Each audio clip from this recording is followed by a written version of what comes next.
ایک بار پھر خبروں میں ہیں، وہ اکثر کسی غلط وجہ سے خبروں میں ہوتے ہیں۔ اس دفعہ ان کی ایک تقریر ہے لاہور میں، اور یہ تقریر ہے اس دن کی 24 فروری کی، بالاکوٹ حملے سے ایک دن پہلے کی، لیکن اب وہ خبروں میں ہے اور تمام ٹی وی چینلز اور میڈیا میں اس پر زور و شور سے گفتگو جاری ہے۔ فیاض چوہان نے اس تقریر میں آخر ایسی کیا بات کی جس کی وجہ سے اس پر ایک تنازع کھڑا ہوا ہے؟ فیاض چوہان نے اس تقریر میں، جو کہ پلوامہ حملے کے بعد جو بھارتی میڈیا میں جو کچھ کہا گیا اور پاکستان میں جو کچھ کہا گیا، اس حوالے سے اپنے خیالات کا اظہار کیا۔ اس میں انہوں نے بھارت کو مخاطب کیا اور بھارت کے 1 ارب 30 کروڑ لوگوں کو مخاطب کیا۔ اس تقریر میں انہوں نے بھارتیوں سے کہا کہ وہ بتوں کو پوجنے والے ہیں۔ اس نے کہا کہ بھارتی وہ ہیں جو کہ گائے کا پیشاب پیتے ہیں۔ اس سے زیادہ اور کوئی جہالت پر مبنی کوئی گفتگو ہو ہی نہیں سکتی، کیونکہ یہ بات غلط ہے کہ کوئی تمام ہندو یا تمام بھارتی یا لوگوں کی کوئی اکثریت اس طرح کا کوئی کام کرتی ہو، لیکن یہ بنیادی طور پر ان کی ایک تذلیل کرنے کی کوشش تھی۔ بات صرف اتنی نہیں ہے، فیاض چوہان نے یہ نہیں سوچا کہ 1 ارب 30 کروڑ جو بھارتی ہیں ان میں کوئی 18.5 کروڑ مسلمان بھی ہیں، تو انہوں نے ان 18.5 کروڑ مسلمانوں کو بھی ان لوگوں کے کھاتے میں ڈال دیا جو کہ ان کے بقول بتوں کو پوجتے ہیں اور گائے کا پیشاب پیتے ہیں۔ یہ سب کچھ جو انہوں نے کہا، اس کے بعد یقینی طور پر ایک شور اٹھنا تھا۔ اس تقریر میں انہوں نے یہ بھی کہا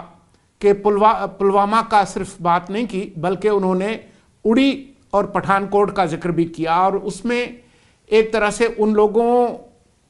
کو خراج عقیدت پیش کرنے کی کوشش کی، ان کی بہادری کو سلام پیش کرنے کی کوشش کی جنہوں نے اڑی اور پٹھان کوٹ میں دہشت گردی کی کارروائی کی تھی۔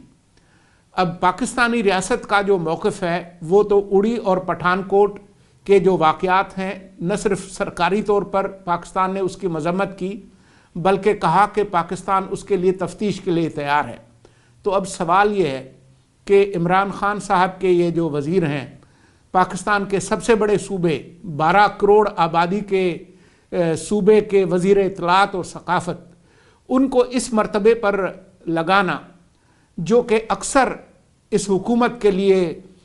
خجالت کا سبب بنتا ہے، آخرکار ایسی کیا گیدڑ سنگھی ہے فیاض چوہان میں کہ جس کی وجہ سے انہوں نے اس پر رکھا ہوا ہے؟ بات صرف اتنی نہیں ہے، بات یہ بھی ہے کہ انہوں نے جس طرح سے بتوں کو پوجنے والوں اور ہندوؤں کی تذلیل کرنے کی کوشش کی، تو موصوف یہ بھی بھول گئے کہ اس ملک میں، پاکستان میں، آج بھی کوئی 40 لاکھ کے قریب ہندو پاکستانی رہتے ہیں جو کہ اسی طرح کے محب وطن پاکستانی ہیں جتنے کہ مسلمان ہیں یا عیسائی ہیں۔ یہ تمام لوگ اس دھرتی کی پیداوار ہیں اور ان کی حب الوطنی پر کوئی شک نہیں کیا جا سکتا۔ آپ کو یاد ہوگا کہ ہمارے بہت سے بہادر سپاہی، جن میں ہندو سپاہی بھی شامل ہیں، ملک کی مشرق اور مغربی سرحدوں پر دہشت گردوں سے لڑتے ہوئے شہید ہوئے ہیں، وہ اپنی جان سے گئے ہیں۔ تو بات یہ ہے کہ پاکستان کے ہندو، عیسائی، احمدی یا اور جتنے بھی فرقوں کے جو لوگ ہیں، ان کی حب الوطنی پر شک کرنا یہ کسی طور پر بھی ایک کوئی مناسب بات نہیں ہے۔ اب فیاض الحسن چوہان نے یہ جو ساری گفتگو کی ہے، اس کے بعد پی ٹی آئی کی حکومت کا رد عمل کیا ہے؟ وزیر اعظم کے معاون خصوصی جناب نعیم الحق نے تو کہا ہے کہ اس طرح کی حماقت کی اجازت نہیں ہے کسی بھی سینئر رہنما سے، لیکن جو دوسرے پی ٹی آئی کے رہنما ہیں، مثال کے طور پر زلفی بخاری، انہوں نے کہا کہ یہ ان کی ذاتی رائے ہے۔ نعیم الحق نے تو یہ کہا ہے کہ پنجاب کے وزیر اعلیٰ سے صلاح مشورے کے بعد وہ اس پر کوئی قدم اٹھائیں گے، لیکن بات نعیم الحق اور زلفی بخاری کی نہیں ہے، بات عمران خان کی ہے کیونکہ جو انگریزی میں کہتے ہیں نا کہ the buck stops at his door، تو یہ ساری ذمہ داری عمران خان پر ہے۔ وہ جو کہ ابھی نوبل انعام لینے چلے تھے اور ان کے وزراء نے اس طرح کی مہم چلانے کی بھی کوشش کی، تو جو پاکستان کا جو ریاستی بیانیہ ہے وہ کچھ اور ہے، اور ان کے جو وزراء ہیں وہ کچھ اور کہہ رہے ہیں۔ یہ جو تضاد ہے اس کو دور کرنے کی جو ذمہ داری ہے وہ بھی عمران خان پر عائد ہوتی ہے۔ اور اگر عمران خان فیاض چوہان جیسے غیر ذمہ دار لوگوں کو، جو کہ وزارت میں آنے سے پہلے بھی بہت سے غیر ذمہ دارانہ بیانات دیتے رہے ہیں، جن میں اس طرح کا بیان بھی شامل تھا کہ جب شیخ رشید کے ساتھ جھگڑا ہوا تو انہوں نے کہا کہ اگر میں غلط کہہ رہا ہوں تو میں اپنی تینوں بیویوں کو طلاق دے دوں گا۔ یہ ان کی ذہنی کیفیت ہے۔ یہ وہی موصوف ہیں جو چند دن پہلے یہ کہتے ہوئے پائے گئے تھے، اور یہ مین اسٹریم میڈیا پر تھا، کہ ان پر کوئی جادو کرنے کی کوشش کر رہا ہے اور ان کے